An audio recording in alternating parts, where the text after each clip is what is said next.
This channel does not promote any violent, harmful, or illegal activities. All content provided by this channel is meant for an educational purpose only.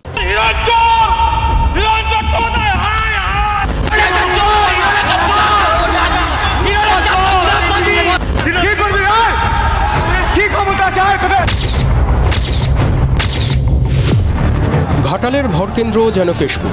এভাবেই বারবার আগুন চলল। ঘাটালের BJP প্রার্থীকে রুখতে কেউ শুয়ে পড়লেন, কেউ তেড়ে গেলেন। পড়ল ইট, চলল উত্তেজনার পারদ।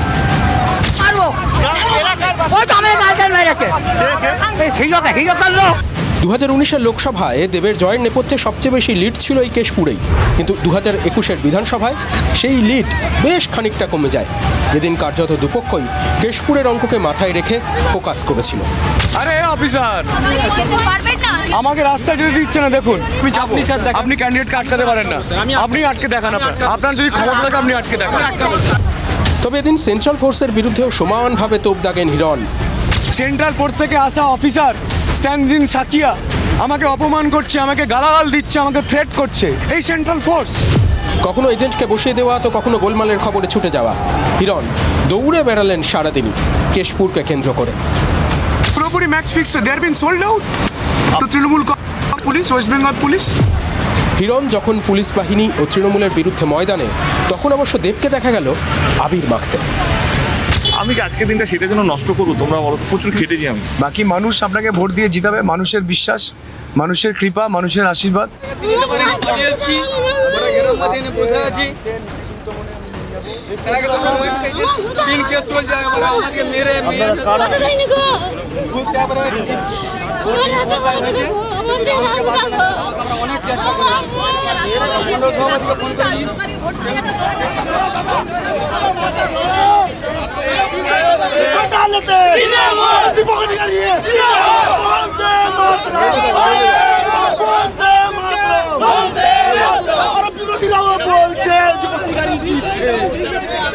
ঘাটাল ধরে রাখতেও তৃণমূলের একটা বাড়তি তাগিদ কাজ করছে।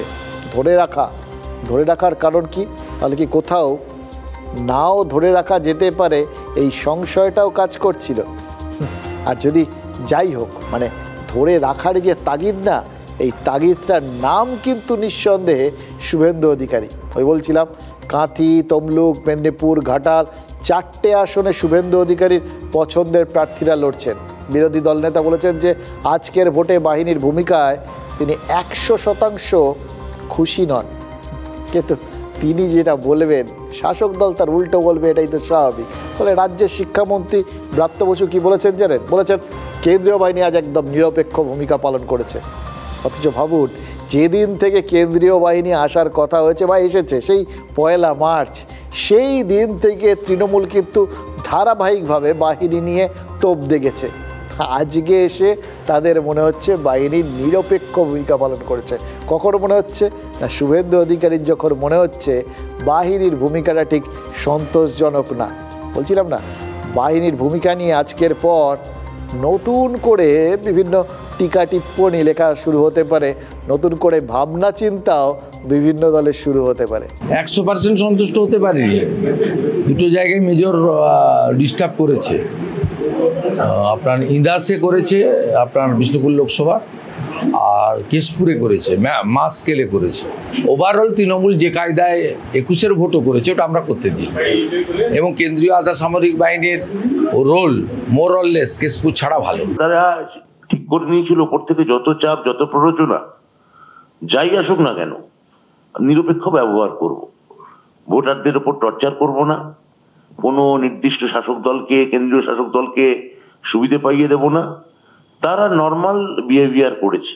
বিজেপি নেতাদের বারবার এই প্ররোচনা থাকা সত্ত্বেও, নানা রকম উস্কানি থাকা সত্ত্বেও এই সেন্ট্রাল মিলিটারি ফোর্স যথেষ্ট শান্ত মাথায়, ঠান্ডা মাথায় কাজ করেছেন। ছোটবেলায় ওই ছিপ ফেলে মাছ টাছ ধরতাম, জানেন তো, আপনারা নিশ্চয়ই ধরেছেন, মনে আছে? বা যারা ওই একদম খুব পেশাদার টাইপসের ওই মাছ ধরেন ছিপ দিয়ে মাছ ধরতে বসেন, দেখবেন তারা ছিপটা ফেলার আগে প্রথমে চার ছড়ান।